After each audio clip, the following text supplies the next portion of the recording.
ายหักเขาตอนใดเจ้าแนมหน้าอายแล้วถามคำนี้สิตอบเจ้าว่าจังใดดีจังสิบ่เสียใจเจ้าคงลืมแล้วเนาะตอนเจ้าลอยอายไปมี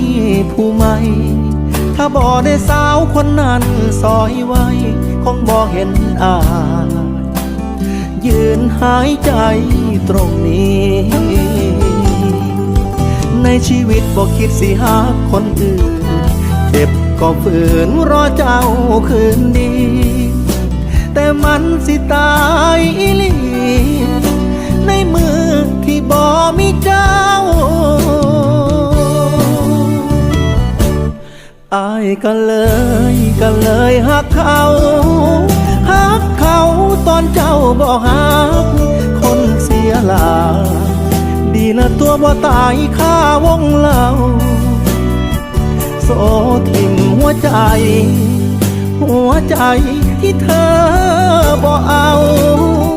มอบชีวิตเน่าให้กับคนที่เขามองเห็นค่า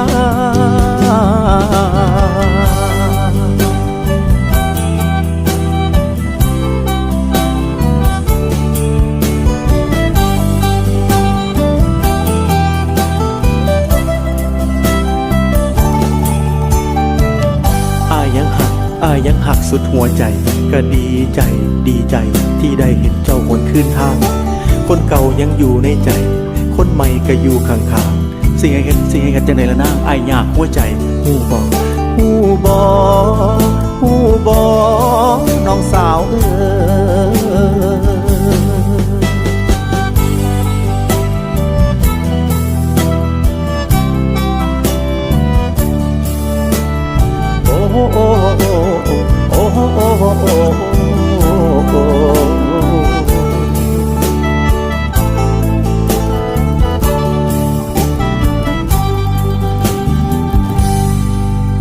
ก็คิดว่าอยู่กับเขาคือคิงเจ้าแล้วคงลืมอายคุกเขารับความเสียใจบ่ทวงบ่แค้นบ่ว่ามื้อนี้ละเขาไปใส่จังมาอายกับหอยน้ำตา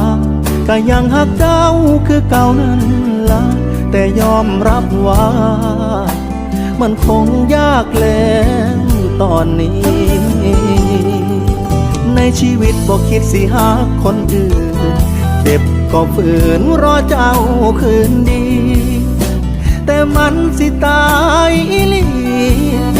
ในมือที่บ่มีเจ้าอายก็เลยหักเขาตอนเจ้าบ่หักคนเสียหลาดีละตัวบ่ตายค่าวงเล่าโซทิ่มหัวใจ